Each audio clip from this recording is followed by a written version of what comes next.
చెప్పెనుమా ఏ కీడు రాదని యేసే చెప్పెనుమా మేము భయపడము ఇక మేము భయపడము.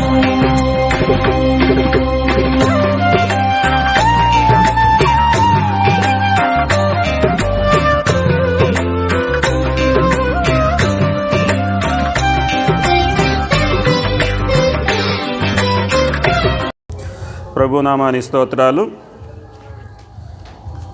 ఈ సమయంలో ప్రభు సన్నిధిలో మనం చేరి ఆయన స్తుతిస్తూ మహింపరుస్తూ ఉన్నాం. అనేకులకు లేని ధన్యత ప్రభు మనకు అనుగ్రహించాడు. అందుని బట్టి మనం ప్రాముఖ్యంగా దేవునికి స్తుతులు చెల్లించాలి. ఆ రీతిగా ఆయన సన్నిధిలో మనల్ని చేర్చి దేవుని స్తుతించడానికి మన ప్రభు అయిన యేసుక్రీస్తు మనకు అనుగ్రహించినటువంటి గొప్ప తరుణాన్ని బట్టి మొట్టమొదటిగా నేను దేవునికి స్తుతులు చెల్లిస్తూ ఉన్నాను. చేరి వచ్చిన మీ అందరికీ కూడా ప్రభునామంలో శుభాలు, నూతన సంవత్సర శుభములు తెలియజేస్తున్నాను. అందరికీ వందనాలండి. ఫిలిప్పీయులకు రాసిన పత్రిక 3వ అధ్యాయం 12 నుంచి 14 వచనాలు మనం చదువుకొని ఉన్నాం. ఈ నూతన సంవత్సరాన్ని మనం జరుపుకుంటూ ఉండగా నూతన సంవత్సరం లేక నూతన ప్రారంభం ఎవరితో ప్రారంభమవ్వాలి, ఎలా ప్రారంభమవ్వాలి అని మనము కొద్ది నిమిషాలు ధ్యానం చేసుకుంటూ ముందుకు కొనసాగుదాం. బైబిల్ గ్రంథంలో క్రొత్త జీవితాలు ప్రారంభమైనటువంటి సందర్భాలు అనేకమైనవి కనిపిస్తాయి మనకి. అనేక మంది జీవితాల్లో క్రొత్త ప్రారంభం అనేది మొదలవటం అనేది అనేక సందర్భాల్లో చూస్తాం. ఒక చిన్న ఉదాహరణ నేను మీకు జ్ఞాపకం చేస్తాను. ఒక స్త్రీ వ్యభిచారంలో పట్టుబడి ప్రభువు దగ్గరకు తీసుకొని రాబడింది. అందరూ కూడా ఆమెను శిక్షించాలని కోరుకున్నారు. కానీ యేసుక్రీస్తు మాత్రం ఆమెకు ఒక క్రొత్త ప్రారంభాన్ని ఇచ్చాడు, క్రొత్త జీవితాన్ని ఇచ్చాడు. అంటే అక్కడ ఆ స్త్రీకి క్రొత్త ప్రారంభం కావాలి. ఆ స్త్రీని ప్రభువు దగ్గర కొంతమంది తీసుకొచ్చారు, మత సంబంధమైనటువంటి నాయకులు. ఆ మత సంబంధమైనటువంటి నాయకులకు కూడా కొత్త ప్రారంభం కావాలి. అలాగే అక్కడ కొంతమంది జనసమూహం ఉన్నారు. ఆ జనసమూహానికి కూడా క్రొత్త ప్రారంభం కావాలి. అంటే 3 గుంపులు అక్కడ ఉన్నాయండి. మొదటి వ్యక్తిగా ఆ వ్యభిచారంలో పట్టుబడ్డ స్త్రీ ఉంది, ఒక ఆమె మొదటి గుంపుకు చెందింది. రెండో గుంపు మత నాయకులు ఉన్నారు. అక్కడ మత సంబంధమైనటువంటి నాయకులు ఉన్నారు, వారు రెండో గుంపు. మూడో గుంపుగా జనసమూహం ఉన్నారు. వీరి ముగ్గురికి కూడా నూతన ప్రారంభం కావాలి. కానీ ఆ నూతన ప్రారంభాన్ని ఎవరు స్వీకరించారు? ఈ 3 గుంపుల్లో ఈ 3 గుంపుల్లో ఆ హ్యాపీ న్యూ ఇయర్ని ఎవరు ఆహ్వానించారు, ఎవరు స్వీకరించారు? ఈ వ్యభిచారంలో పట్టుబడ్డ స్త్రీ మాత్రమే. తన జీవితాన్ని మార్చుకుంది, క్రొత్త జీవితం ఆమె కలిగింది. ఆమె క్రొత్త ప్రారంభాన్ని తన జీవితంలోకి ఆహ్వానించగలిగింది. ఇది 2021 సంవత్సరంలో నుంచి 2022 సంవత్సరంలోనికి మనము అడుగుడాం. ఒక క్రొత్త ప్రారంభంగా దేవుడు మనకు అనుగ్రహించాడు. ఈ రీతిగా ఆయన మనకు అనుగ్రహించినప్పుడు మనము ఈ క్రొత్త ప్రారంభాన్ని మన జీవితంలోనికి ఆహ్వానిస్తున్నామా లేదా అనేది మనం ఒక ప్రశ్న వేసుకోవాలి. మన దేవుడు అందరికీ కూడా క్రొత్త ప్రారంభం ఇచ్చాడండి. ప్రపంచమంతటికి కూడా ఈ నూతన సంవత్సరాన్ని ఒక క్రొత్త ప్రారంభంగా అనుగ్రహించాడు. మరి ఎంతమంది ఆ ప్రారంభాన్ని స్వీకరిస్తున్నారు? ఎంతమంది స్వీకరించలేకపోతున్నారు అని మనం ఆలోచన చేస్తే కొద్దిమంది మాత్రమే స్వీకరిస్తూ ఉన్నారు. ఈ నూతన ప్రారంభాన్ని, నూతన జీవితాన్ని కొద్దిమంది మాత్రమే స్వీకరిస్తూ ఉన్నారు. చాలా కొద్దిమంది మాత్రమే దాన్ని స్వీకరించి ఈ పాత సంవత్సరంలో నుండి క్రొత్త సంవత్సరంలోనికి అడుగెడుతూ ఉన్నారు. కాబట్టి దినాన క్రొత్త సంవత్సరమైనటువంటి ఈ 2022వ సంవత్సరంలోనికి ప్రవేశించినటువంటి మనము గతం నుంచి ఎలా బయటపడి గతానికి దూరంగా జీవించాలో మనం ఒక్కసారి ఆలోచన చేయాలండి. ఇది నాన్న రాత్రికాల సమయంలో పాపపు ఒప్పుకోలు ప్రార్థనలో నేను తెలియజేయటం జరిగింది.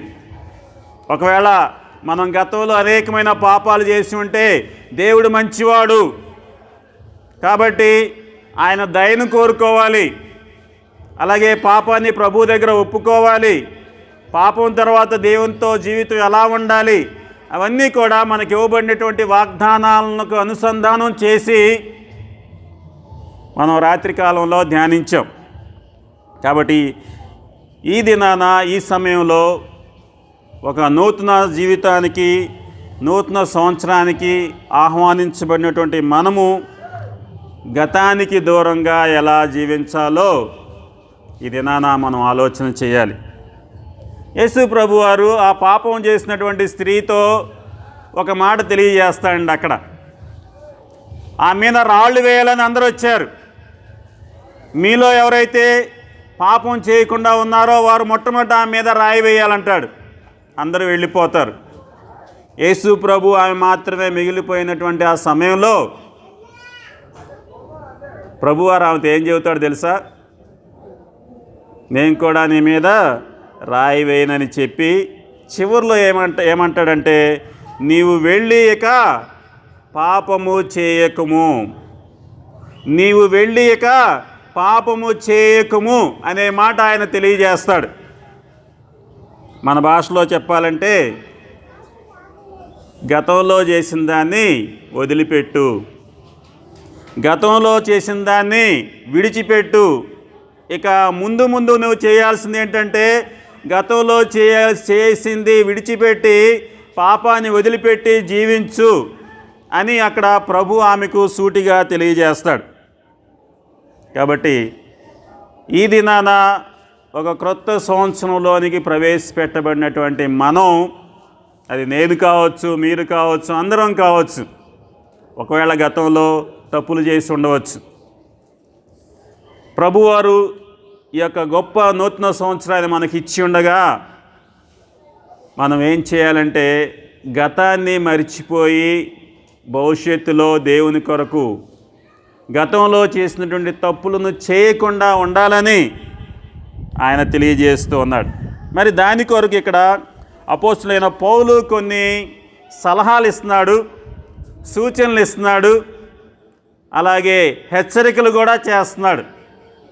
వాటిని మనం పరిశీలన చేసి ఈ 2022వ సంవత్సరంలో మనం ఎలా జీవించాలో కొద్ది నిమిషాలు ఆలోచన చేసుకొని ముందుకు కొనసాగుదాం. మొట్టమొదటిగా చూసినట్లయితే మన జీవితంలో బెస్ట్ పార్ట్, ఇప్పటిదాకా మనం జీవించినటువంటి జీవితంలో బెస్ట్ పార్ట్ అనేది గతమే అని ఎప్పుడూ కూడా సంతృప్తి చెందకూడదు. అందరూ కూడా జాగ్రత్తగా వినాలి. ఇంతవరకు మన జీవితంలో బెస్ట్ పార్ట్ అన్నమాట. ఈ బెస్ట్ పార్ట్ అనేది ఇప్పటిదాకా మన జీవితంలో మనం జీవించిన జీవితంలో చాలా ఉత్తమమైనటువంటి పార్ట్ అనేది గతంలోనే జరిగింది అని మనం ఎప్పుడూ కూడా సంతృప్తి చెందకూడదు అని పౌలు మాటలు ఇక్కడ మనకు జ్ఞాపకం చేస్తూ ఉన్నాయి. చూడండి 12వ వచనాన్ని మరొకసారి చూద్దాం. ఒకసారి చూడండి 12వ వచనం, ఫిలిప్పీయులకు రాసిన పత్రిక 3వ అధ్యాయం 12వ వచనం. ఇదివరకే నేను గెలిచితినను,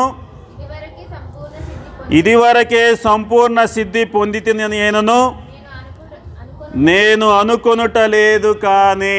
ఇక్కడ పౌలు మాటలు మనం జాగ్రత్తగా గమనించాలండి. ఈ సమయంలో ఇక్కడ ఉన్నటువంటి వ్యక్తుల్లో కొంతమంది 10 సంవత్సరాల వయసు ఉన్నారు, కొంతమంది 20 సంవత్సరాల వయసు ఉన్నారు, కొంతమంది 30 సంవత్సరాల వయసు ఉన్నారు, 40, 50, 60, 60 దాటిన వాళ్ళు, 70 దాటిన వాళ్ళు, ఇట్లా రకరకాల వయసు ఉన్నవారు ఇక్కడ మనం చూస్తూ ఉన్నాం. ఈ దినాన నీ వయస్సు 9 కావచ్చు, లేక 99 కావచ్చు. నీ వయస్సు ఎంతైనప్పటికి కూడా నీ జీవితంలో బెస్ట్ పార్ట్ మాత్రం ముందుంది కానీ వెనక లేదండి. కరెక్టేనా నేను చెప్పిన స్టేట్మెంటు? మీ జీవితంలో బెస్ట్ పార్ట్ అనేది ముందు ఉంది కానీ వెనక లేదు. అది నేను ఇక్కడ తెలియజేస్తా ఉన్నాను. ఎంతమంది స్టేట్మెంటు రైట్ అని చెప్తారు, ఎంతమంది రాంగ్ అని చెప్తారు? దానికి ఉదాహరణగా ఇక్కడ అపోస్తలుడైన పౌలు చెప్పిన మాటను మీకు జ్ఞాపకం చేస్తున్నాను. నీ జీవితంలో బెస్ట్ పార్ట్ ముందుంది కానీ వెనక లేదు. కొత్తగా ఒక జంటకి పెళ్ళి అయిపోయింది అనుకున్నాను. ఒక జంటకి పెళ్ళి అయినప్పుడు వాళ్ళు అనుకునే విషయం ఏంటో తెలుసా? పెళ్ళైన క్రొత్తలో మేమెంతో హ్యాపీగా ఉన్నామండి, సంతోషంగా ఉన్నాం అని అనుకుంటారు సాధారణంగా. కానీ నేను చెప్పేది ఏంటంటే, వైవాహిక జీవితంలో పెళ్ళైన క్రొత్తలో ఉన్నది కాదు ఒక సంతృప్తి కలిగినటువంటి జీవితం. ఇంకా ముందు ముందు వారి యొక్క వైవాహిక జీవితం భవిష్యత్తులోనే ఉంది. కానీ వారు మొట్టమొదటిగా పెళ్ళైనటువంటి క్రొత్తలో ఉన్నటువంటి జీవితం బెస్ట్ పార్ట్ కాదు. తర్వాత వారు ఆ వైవాహిక జీవితంలో ముందు ముందు కొనసాగుతూ ఉంటే పిల్లలను కావచ్చు, పిల్లల్ని కంటం కావచ్చు, పిల్లల తర్వాత వాళ్ళని పెద్ద చేయటం కావచ్చు, వారిని మరలా ప్రయోజకులను చేయొచ్చు కావటం కావచ్చు. ఆ తర్వాత మాత్రమే ఒక గొప్ప పార్ట్ ఉంటుంది కానీ పెళ్ళైన క్రొత్తలో ఉన్నది మాత్రం కాదని మనం చెప్పుకోవచ్చు. ఇది నాన్న అనేక మంది క్రైస్తవుల జీవితం అనేది నిస్సారంగా కొనసాగుతుందండి. క్రైస్తవుల జీవితం ఎలా కొనసాగుతుందంటే నిస్సారంగా అయిపోతుంది. కారణం ఏంటంటే అనేక మంది రక్షణ పొందినటువంటి క్రొత్తలో చాలా ఉత్సాహంతో ఉంటారు, చాలా ఉత్సాహంగా మందిరానికి వస్తారు, పాటలు పాడతారు, ప్రార్థన చేస్తారు, ఉపవాసాలు ఉంటారు. కానీ కొంతకాలం గతించిపోయిన తర్వాత ఆ ఉత్సాహాన్ని కోల్పోతూ ఉంటారు. కానీ ఇదేనా అపోస్తలుడైన పౌలు ద్వారా దేవుడు మనకి ఇస్తున్నటువంటి హెచ్చరిక ఏంటంటే, నీ క్రైస్తవ జీవితంలో బెస్ట్ పార్ట్ నీవు రక్షణ పొందినటువంటి మొదటి దినాలు కాదు, తర్వాత దేవుని కొరకు నీవు జీవించే దినాలే అని పౌలు ఇక్కడ తెలియజేస్తా ఉన్నాడు. అందుకే ఇక్కడ ఫిలిప్పీలకు రాసినటువంటి 3వ పత్రికలో 3వ అధ్యాయంలో 12వ వచనంలో, నేను ఇదివరకే గెలిచితి అయినను, ఇదివరకే సంపూర్ణ సిద్ధి పొందితినైనను నేను అనుకుంటలేదు, కానీ నేను దేని నిమిత్తమో క్రీస్తు యేసు చేత పట్టబడితినో దాన్ని పట్టుకొనవలనని పరిగెత్తుచున్నాను. జాగ్రత్తగా ఆలోచించండి. ఈ ఉత్తరాన్ని రాసినప్పుడు పౌలు ఎక్కడున్నాడు? ఫిలిప్పీలకు ఈ లెటర్ రాసినప్పుడు పౌలు ఎక్కడున్నాడు? ఎక్కడుండి రాస్తున్నాడు? చెరసాల్లో ఉన్నాడు.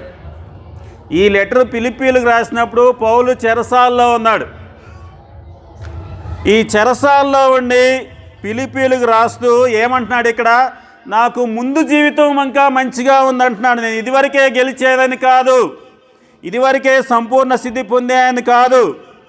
అంటే ఆయన రాస్తుంది ఏంటంటే, నాకు మంచి జీవితం ఇంకా ముందు ఉందంటున్నాడు, వెనక కాదు. నేను జీవించినటువంటి జీవితం కాదు. పౌలు అప్పటికే చాలా సేవ చేశాడు, అనేక గొప్ప సంఘాలు కట్టాడు. చివరిసారి తన చివరి ఏజ్లో చెరసాల్లో ఉన్నప్పుడు రాసినటువంటి పత్రిక అండి ఇది. అప్పుడు కూడా ఏమంటున్నాడు పౌలు? నేను ఇదివరకే గెలిచేనని అనుకోవట్లేదు. నిజానికి పౌలు అప్పటికే గొప్ప సేవ చేశాడు, పత్రికలు అనేక మందికి రాశాడు. అలాగే ఆయన స్థాపించినటువంటి సంఘాలు చాలా ఉన్నాయి. నేను ఒక గొప్ప బోధకుణ్ణి, నాకంటే మరి ఇంతకుముందు నేను చాలా సేవ చేశానని చెప్పుకోవట్లేదు పౌలు. నేను ఇదివరకే గెలిచేనని అనుకోవటం లేదంటున్నాడు. నాకు ఇంకా ముందు ముందు జీవితం గొప్పగా ఉందంటున్నాడు. ముందు జీవితం ఏముందండి? చెరసాల్లో ఉన్నాడు, తర్వాత చచ్చిపోతాడు. కానీ పౌలు అంటున్నాడంటే మనం జ్ఞాపకం చేసుకోవాల్సింది ఏంటంటే గతంలో ఉన్నది బెస్ట్ పార్ట్ కాదు, రానున్నటువంటి జీవితమే నీ కొరకు దేవుడు గొప్పదాన్ని ఏర్పాటు చేశాడని మనం జ్ఞాపకం చేసుకోవాలి. ఇక్కడ వ్యభిచారంలో పట్టుబడినటువంటి స్త్రీకి బెస్ట్ లైఫ్ ఎక్కడ ఉంది? గతంలో అది కాదు బెస్ట్ లైఫ్.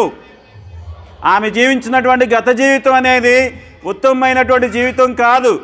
ఆమెకు రానున్నటువంటి జీవితమే ఒక బెస్ట్ లైఫ్గా ఉంది. కాబట్టి ఈ దినాన దేవుడు అటువంటి బెస్ట్ లైఫ్ కొరకు దేవుడు మనకు ఒక నూతన సంవత్సరాన్ని ఇచ్చాడండి. ఈ 2022వ సంవత్సరం మనకి ఎందుకు అనుగ్రహించాడంటే నీ జీవితంలో ఒక బెస్ట్ పార్ట్ కొరకు దేవుడు నీకు అనుగ్రహించాడు. ఆ బెస్ట్ పార్ట్ అనేది నీకు ముందున్నది, ఇంతకుముందు లేదు. కాబట్టి ఈ 2022వ సంవత్సరాన్ని నీ బెస్ట్ పార్ట్గా మలుచుకోవటానికి నీవు సిద్ధంగా ఉన్నావా? నీ జీవితంలో ఒక గొప్ప సంవత్సరంగా దీన్ని మలుచుకోవటానికి నీవు సిద్ధంగా ఉన్నావా అనేది ఈ దినాన మనం ఒక ప్రశ్న వేసుకోవాలి. కాబట్టి పౌలు యొక్క మొట్టమొదటిగా ఇక్కడ ఈ మాట ద్వారా దేవుడు మనకి ఇస్తున్నటువంటి ఒక గొప్ప సవాల్ ఇది. 2022వ సంవత్సరం నా జీవితంలో ఉత్తమమైంది కాబోతుంది, బెస్ట్ పార్ట్ కాబోతుంది అని ఎంతమంది ఈ దినాన తీర్మానం చేసుకోగలుగుతారు?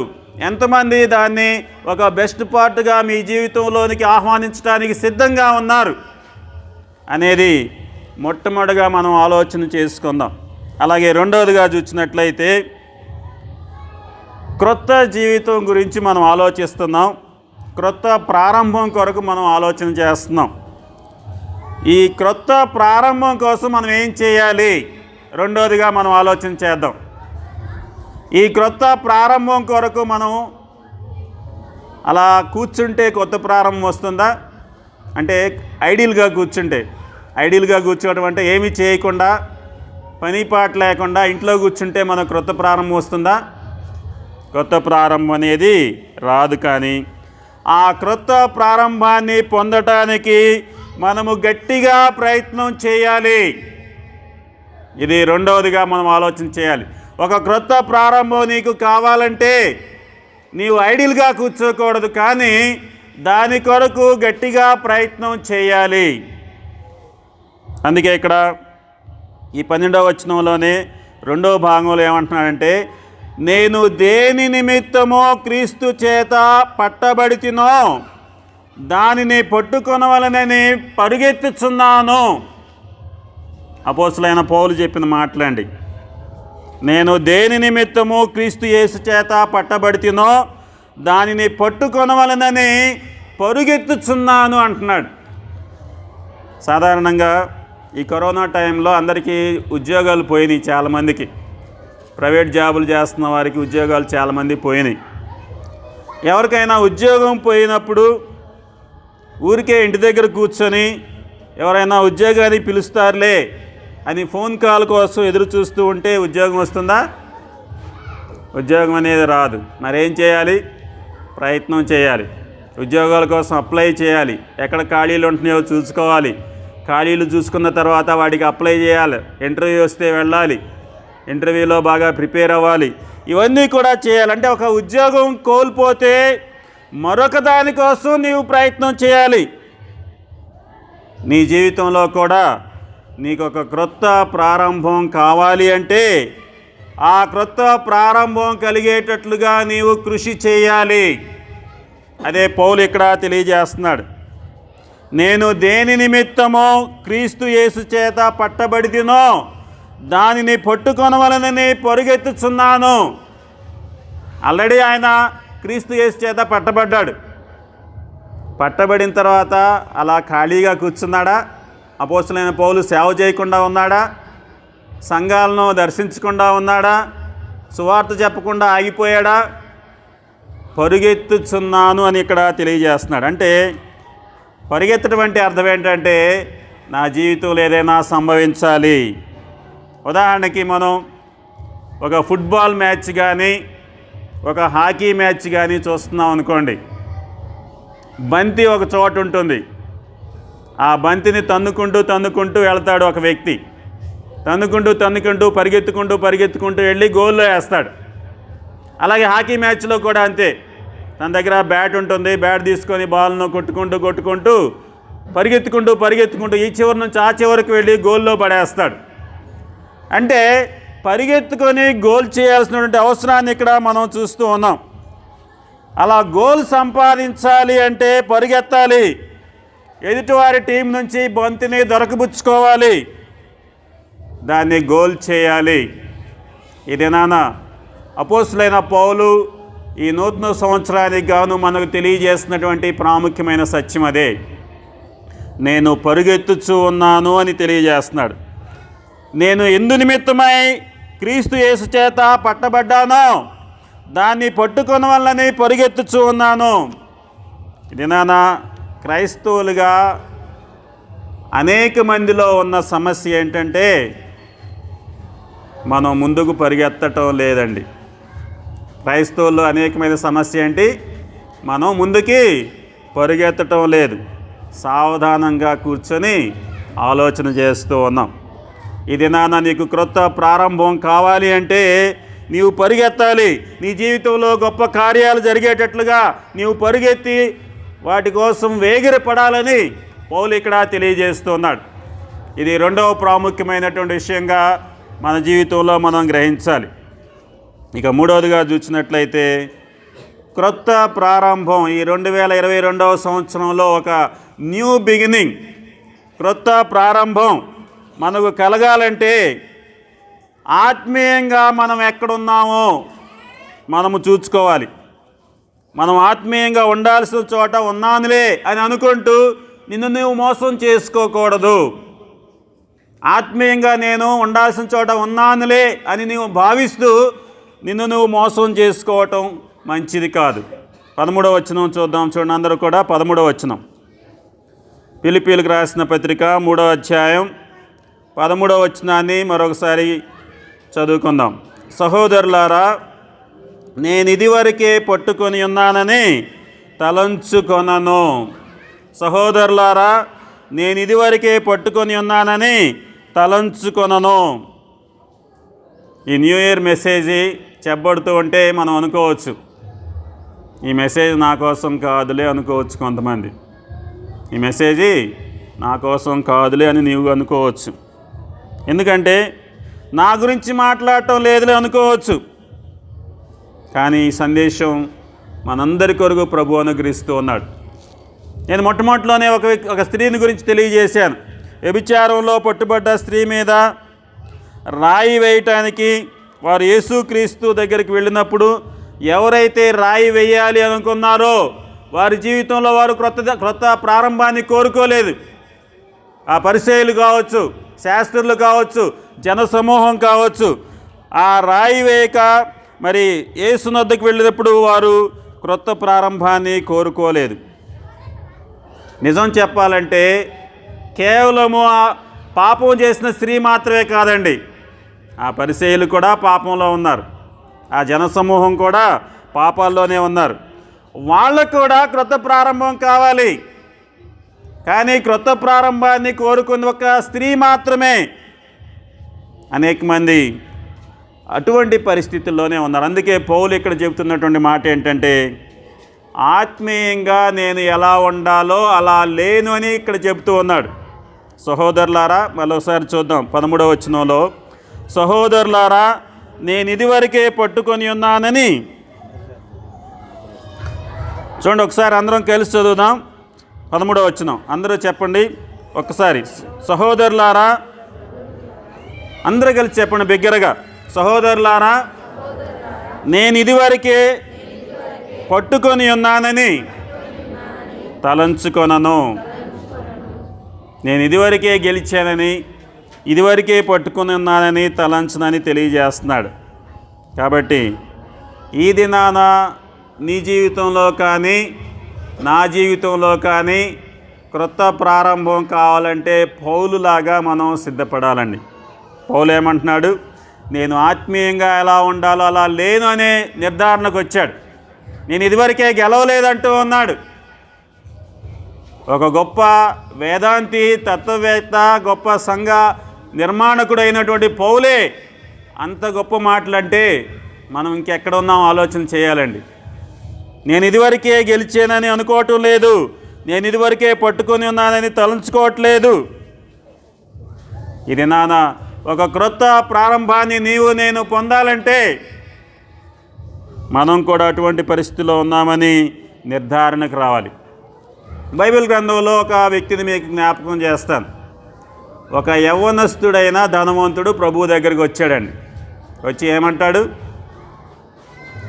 యవ్వనస్తుడైనటువంటి ధనవంతుడైనటువంటి అధికారి ప్రభు దగ్గరికి వచ్చి, ప్రభువా, నిత్య జీవానికి వారసుడగటానికి నేనేం చెయ్యాలి అని అడుగుతాడు.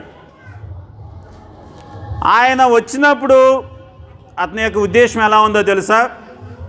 నేను అన్నీ పాటిస్తున్నాను, నేను ఆత్మీయంగా పర్ఫెక్ట్గా ఉన్నాను, నాలో ఏం లోపం లేదు, ఆత్మీయంగా ఉండవలసిన విధంగా నేను ఉన్నాను అని భావిస్తూ ఉన్నాడు.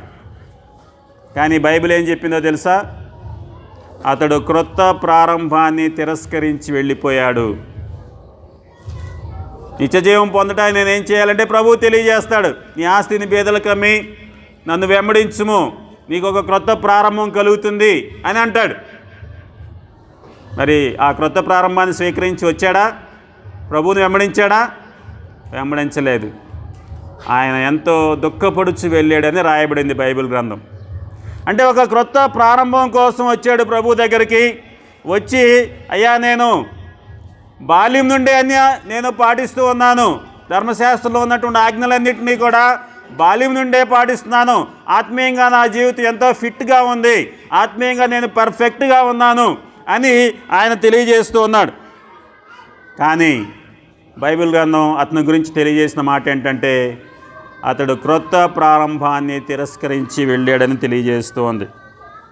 ఇది మన జీవితంలో కూడా మనం అలానే అనుకుంటూ ఉంటాం. నేను ఆత్మీయంగా చాలా బాగున్నానండి, ప్రార్థన చేస్తున్నాను, మందిరానికి వెళుతూ ఉన్నాను, అలాగే నా యొక్క జీవితం సజావుగా సాగిపోతుంది, ఏ తప్పులు చేయటం లేదు, ఆత్మీయంగా బాగుందని అనుకుంటూ ఉంటాం. కానీ ఇక్కడ క్రొత్త ప్రారంభం మన జీవితంలో కలగాలంటే ఈ పౌలు చెప్పిన రీతిగా మనం కూడా జాగ్రత్తగా ఆలోచన చేయాలి. క్రొత్త ప్రారంభం కలగాలంటే ఒకవేళ నీవు ఆత్మీయంగా ఉండాల్సిన చోట లేకుండా ఉన్నావేమో, నీ ఆత్మీయ జీవితాన్ని పరిశీలించుకోవాలని పౌలు ద్వారా ఈ దినాన ప్రభు మనకు జ్ఞాపకం చేస్తూ ఉన్నాడు. ఇక 4వదిగా చూసినట్లయితే క్రొత్త ప్రారంభాన్ని మనం పొందాలి అంటే మనల్ని ముందుకు వెళ్ళకుండా ఏదైతే ఆపుతుందో ఆ గతాన్ని మనం అధిగమించాలి. అంటే నీ యొక్క గతం అనేది క్రొత్త ప్రారంభం అవ్వకుండా నిన్ను అడ్డుకోకూడదు అనేది 4వదిగా మనం ఆలోచన చేయాలి. ఇది 2022వ సంవత్సరాన్ని దేవుడు మనకు ఒక క్రొత్త ప్రారంభంగా ఇచ్చాడు.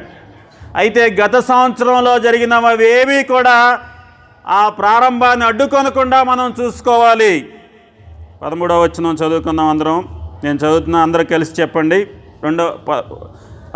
ఫిలిప్పీలకు రాసిన పత్రిక 3వ అధ్యాయం 13వ వచనం చదువుతున్నాను. మరి అందరం కలిసి చెప్పాల్సిందిగా కోరుతున్నాను. సహోదరులారా, నేను ఇదివరకే పట్టుకొని ఉన్నానని తలంచును, అయితే ఒకటి చేయుచున్నాను, వెనుక ఉన్నవి మరచి ముందున్న వాటి కొరకై వేగిరపడుచు. చాలండి. ఇక్కడ 13వ వచనంలో పౌలు చెప్పింది ఏంటంటే, అయితే ఒకటి చేయుచున్నాను, వెనుక ఉన్నవి మరచి ముందున్న వాటి కొరకై వేగిరపడుచున్నాను. వెనుక ఉన్నవి మరిచిపోతూ ఉన్నాను.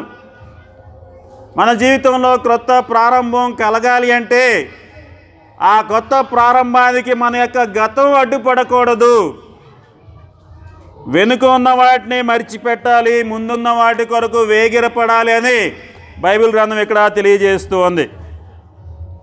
ఇదే చాలామంది మారుమనసు పొంది ఒక క్రొత్త జీవితాన్ని ప్రారంభించారండి. కానీ ఒక సమస్య ఏంటంటే గతంలో నుంచి వారు బయటపడలేకపోతున్నారు. అది ప్రధానమైన సమస్య. గతంలో చేసినటువంటి తప్పుల నుంచి బయటపడలేకపోతున్నారు. గతంలోని అనుభవాల నుంచి బయటపడలేకపోతున్నారు. ఇంకా గతమే వారిని పట్టి పీకులాడుతూ ఉంది, పీడిస్తూ ఉన్నట్లుగా మనం చూస్తూ ఉన్నాం. ఆ గతమే వారిని బలహీనులను చేస్తూ ఉంది. వారిని ముందుకు కదిలించలేక అలా వారు ఎక్కడైతే ఉన్నారో అదే ప్రదేశంలో ఉండేలాగా చేస్తూ ఉంది. కాబట్టి ఇది నాన్న, ఒకవేళ దేవుడు నీకు ఒక క్రొత్త ప్రారంభాన్ని ఇస్తే ఆ ప్రారంభాన్ని నీ గతం ఏమాత్రం కూడా అడ్డుకోకూడదండి. పౌలు యొక్క జీవితం మనం ఒకసారి చూద్దాం. పౌలు ఇక్కడ తెలియజేస్తున్నాడు, నేను ఒకటి చేయుచున్నాను, వెనుక ఉన్నవి మరచి ముందున్న వాటి కొరకు వేగిరపడుచు ఉన్నాను. వెనుక పౌలు జీవితం మనం చూస్తే దూషకుడుగా ఉన్నాడు, హింసకుడుగా ఉన్నాడు, హానికరుడుగా ఉన్నాడు, అనేక మంది చంపినటువంటి హంతకుడుగా ఉన్నాడు. అది పౌలు యొక్క గతం. మరి అటువంటి గతం కలిగినటువంటి పౌలు ముందుకు ఎలా వేగిరపడుతున్నాడో, గతాన్ని మరిచి ముందున్న వాటి కొరకు వేగిరపడుతున్నాను అంటున్నాడు. అంటే పౌలు క్రొత్త జీవితాన్ని ప్రారంభించిన తర్వాత ఆత్మలను సంపాదించే విషయంలో ఆ దమస్కు మార్గంలో అతడు చేసినటువంటి హత్యలు, హింసలు ఇవేమీ కూడా ఆపలేకపోయాయి. ఆత్మల సంపాదనలో ఆయన గత జీవితం ఏది కూడా ఆయన ఆపలేకపోయింది. పౌలు యొక్క అంత క్రూరమైన దుర్మార్గమైనటువంటి గతమే అతను ఆపలేకపోతే మన యొక్క గతం మనల్ని ఆపుతుందని మనం ఎలా భావిస్తాం? పౌలు మనకన్నా హింసకుడే. మనమేం హత్యలు చేసాం? మనమేమన్నా చేయలే. పౌలు చేశాడా లేదా? అనేక మంది హత్యలు చేశాడు. అంటే పౌలు మనకన్నా క్రూరుడే, పౌలు మనకన్నా హానికరుడే, దుర్మార్గుడే. అటువంటి పౌలు యొక్క జీవితంలోనే దేవుడు ఒక క్రొత్త ప్రారంభాన్ని ఇచ్చి ముందుకు కొనసాగేటట్లుగా చేశాడు. మనం అంత దుర్మార్గులం కాకపోయినా మన గతం అనేది మనం ముందుకు వెళ్లకుండా ఆపకూడదు అని ఇక్కడ మనం జ్ఞాపకం చేసుకోవాలి. ఇది నాన్న, నీ యొక్క గతం నిన్ను ముందుకు సాగకుండా ఆపుతుందా? అలా జరుగుతున్నట్లయితే ఈ దినమే ఆ గతాన్ని విడిచిపెట్టి, ఆ గతాన్ని మరిచిపోయి, వెనుక ఉన్నవి మరిచిపెట్టి ముందున్న వాటి కోసం వేగిరపడాలని పరిశుద్ధాత్మ దేవుడు మనతో మాట్లాడుతూ ఉన్నాడు. ఈ క్రొత్త సంవత్సరంలో గతాన్ని వదిలిపెట్టు, దేవుని కొరకు ముందుకు సాగాలని ఆయన తెలియజేస్తూ ఉన్నాడు. ఎందుకంటే నీ యొక్క గతం అనేది నిన్ను ముందుకు కొనసాగనీయకుండా అడ్డంకి కాకూడదు, కారణం కాకూడదు, ఒక సాకు అనేది కాకూడదు. ఆ గతంలో ఇలా ఉన్నాను కాబట్టి నేను ముందుకు రాలేకపోతున్నానయ్యా అని నీవు చెప్పడానికి అదొక సాకుగా ఉండకూడదని దేవుడు ఇక్కడ ఈ దినాన ప్రాముఖ్యంగా నీకు తెలియజేస్తూ ఉన్నాడు. ఇది 4వ విషయం. 5వదిగా చూసినట్లయితే, 5వదిగా ప్రాముఖ్యంగా చివరిగా మనం చూద్దాం. 5వదిగా మనం ఈ 2022వ సంవత్సరంలో మనం కలిగి ఉండాల్సింది ఏంటి? క్రొత్త ప్రారంభాన్ని ప్రభు మనకు అనుగ్రహించి ఉండగా 5వదిగా మనం చేయాల్సింది ఏంటంటే, don't lose your concentration. Don't lose your concentration. నీ యొక్క ఏకాగ్రత అనేది తప్పిపోకూడదు. ఈ 2022వ సంవత్సరంలో నీ ఏకాగ్రత కావచ్చు, నీ పట్టుదల కావచ్చు, అది తప్పిపోనకూడదని ఆయన తెలియజేస్తున్నాడు. 14వ వచనం చదువుదాం, చూడండి. ఫిలిప్పీయులకు రాసిన పత్రిక 3వ అధ్యాయం 14వ వచనం. క్రీస్తు యేసునందు దేవుని ఉన్నతమైన పిలుపునకు కలుగు బహుమానమును పొందవలనని గురి యొద్దకే పరుగెత్తుచున్నాను. ఇది నాన్న, క్రైస్తవులు క్రొత్త ప్రారంభాన్ని పొందిన విధంగా జీవించలేకపోతున్నారండి. మనం అర్ధరాత్రే మేలుకొని ప్రభు సన్నిధిలో గడిపాం. క్రొత్త ప్రారంభాన్ని దేవుడిచ్చాడని పాటలు పాడి దేవుని స్తుతించాం. క్రొత్త తీర్మానాలు చేసుకున్నాం, కొత్త వాగ్దానాలు పొందాం. కానీ ఆ వాగ్దానాల ప్రకారం, ఆ తీర్మానాల ప్రకారం ముందుకు కొనసాగలేకపోతున్నాం, ఆ రీతిగా జీవించలేకపోతున్నాం. కారణం ఏంటంటే ఏకాగ్రత కోల్పోతున్నాం. ఏకాగ్రత కోల్పోతున్నామని మనం జ్ఞాపకం చేసుకోవాలి. ఇది నా సంఘాల్లో సాతాను యొక్క ప్రధానమైనటువంటి ఆయుధం ఏంటంటే, సంఘాల్లో సాతాను యొక్క ప్రధానమైనటువంటి పన్నాగం ఏంటంటే, సంఘ బిడ్డలను ఇతర విషయాల మీద కాన్సన్ట్రేట్ చేసేటట్లుగా చేయటం. దేవుని విషయాల మీద కాకుండా ఇతర విషయాల వైపుకు దృష్టి మళ్లించి దేవునితో మన సంబంధం విషయంలో ఏకాగ్రత కోల్పోయేలాగా చేయటం సాతాను యొక్క పని. సాతాను అనేక రకాలుగా ప్రయత్నం చేస్తాడు. నేను ఉద్యోగం చేస్తున్నాను అనుకోండి, ఆదివారం మందిరానికి రావాలి. సాతాను ఏం చేస్తాడు, ఆదివారం ఏదో ఉద్యోగులు ఏదో పని పెట్టాలని ట్రై చేస్తాడు. అలాగే ఇటువంటి కారణాలు అనేకమైనవి చేస్తాడు. లేకపోతే ఆరాధనకు వచ్చే టైంలో ఏదో ఒక యాక్సిడెంట్ అయ్యేటట్లు చేస్తాడు. ఇవన్నీ కూడా సాతాను పన్నాగాలు అనేకమైన ఉన్నాయి ఇది నాన్న. అంటే మనము మన యొక్క కాన్సన్ట్రేషన్ కోల్పోయేటట్లుగా సాతాను అనేకమైనవి చేస్తూ ఉంటాడు. ఇది నాన్న క్రైస్తవ జీవితం ఎలా ఉండాలంటే, ఒక్క దెబ్బతో లక్ష్యాన్ని ఛేదించే తుపాకీలాగా ఉండాలండి. క్రైస్తవ జీవితం ఎలా ఉండాలి? ఒక్క దెబ్బతో లక్ష్యాన్ని ఛేదించే ఒక తుపాకీలాగా ఉండాలి. అంతేకాని మూలన పడేసి బూజు పెట్టినటువంటి తుపాకీలాగా ఉండకూడదు. ఈ రెండింటిని మనం జ్ఞాపకం చేసుకోవాలి. క్రైస్తవ జీవితం ఒక్క దెబ్బతో లక్ష్యాన్ని ఛేదించే తుపాకీలాగా ఉండాలి. కానీ అనేక మంది జీవితాలు ఎలా ఉన్నాయంటే మూలన పడేసినటువంటి తుపాకీలాగా జీవిస్తూ ఉన్నారు. కాబట్టి ఈ క్రొత్త ప్రారంభాన్ని మనము విజయవంతంగా ముందు కొనసాగించాలంటే మన ముందున్నటువంటి సవాలు ఏంటంటే, దేవుని రాజ్యాన్ని, ఆయన నీతిని మొట్టమొదట వెతకండి. ఆయన రాజ్యాన్ని, ఆయన నీతిని మొట్టమొదట వెతకండి. అప్పుడు అవన్నీ కూడా మీకు అనుగ్రహించబడతాయని తెలియజేస్తూ ఉన్నాడు. ఈ 2022వ సంవత్సరంలో ప్రవేశించినటువంటి మనం ఈ మొదటి దినాన మనం ఒకసారి మనం ఆలోచన చేసుకుందాం. అపోస్తలుడైన పౌలు చెప్పినటువంటి రీతిగా క్రొత్త ప్రారంభం ఏ రీతిగా కొనసాగించాలో తెలియజేస్తూ ఉన్నాడు. కానీ ప్రభు ఈ దినాన మనతో తెలియజేసేది ఏంటంటే, ప్రభువుతో మనం జీవిస్తూ ఉంటే ప్రభువులో మనకు ప్రతిరోజు కూడా క్రొత్త రోజేనండి. ఒక న్యూ ఇయర్ ఫస్ట్ రోజే కాదు. నీవు ప్రభువుతో జీవిస్తూ ఉంటే రోజు నీకు క్రొత్త రోజే. దినదినము ఆయన వాత్సల్యత నీ మీద ఆయన కురిపిస్తూ ఉంటాడు. ప్రతిరోజు ఆయన వాత్సల్యత నూతనంగా నీ మీద పుడుతుంది అని బైబిల్ గ్రంథం తెలియజేస్తుంది. కాబట్టి ఇది నా గతంలో మన జీవితాల్లో మంచి జరిగి ఉండవచ్చు, అలాగే చెడు జరిగి ఉండవచ్చు. కానీ అవేమీ కూడా క్రొత్త ప్రారంభానికి పనికిరాదు. కానీ ఇది నాన్న గతంలో నుంచి మనం బయటికి రావాలి. ప్రభు యొక్క పాద సన్నిధిలో క్రొత్త ప్రారంభాన్ని మనం జీవిస్తూ ముందు కొనసాగాలని అపోస్తలుడైన పౌలు ఈ దినాన మనకు తెలియజేస్తూ ఉన్నాడు. కాబట్టి ఈ 5 ప్రాముఖ్యమైనటువంటి విషయాలను మనం జ్ఞాపకం చేసుకుందాం. మొట్టమొదటిగా నీ జీవితంలో బెస్ట్ పార్ట్ అనేది ఎప్పుడూ కూడా గతం కాదు, ముందున్న దినాలే బెస్ట్ పార్ట్ అని అపోస్తలుడైన పౌలు తెలియజేస్తున్నాడు. రెండవదిగా క్రొత్త ప్రారంభం కోసం మనం ప్రయత్నం చేయాలి, ఖాళీగా ఉండకూడదు, ఎల్లప్పుడూ దేవుని కొరకు పనిచేయాలని రెండవదిగా చూస్తున్నాం. మూడవదిగా కొత్త ప్రారంభం కలిగాలంటే మనము ఆత్మీయంగా మనం సరైనటువంటి ప్లేస్లోనే ఉన్నాం అనుకోకూడదు. కానీ మనల్ని మనం మోసం చేసుకోకుండా ప్రభు కొరకు పనిచేయాలి. అలాగే నాలుగవదిగా చూసినట్లయితే మనల్ని ముందుకు కొనసాగనీయకుండా ఏవైతే అడ్డుగా ఉన్నాయో వాటిని వదిలించుకొని మనం ముందుకు వెళ్ళాలి. అలాగే చివరిగా చూసినట్లయితే మనము ఏకాగ్రత కోల్పోకుండా చివరి వరకు మనము కొనసాగాలి.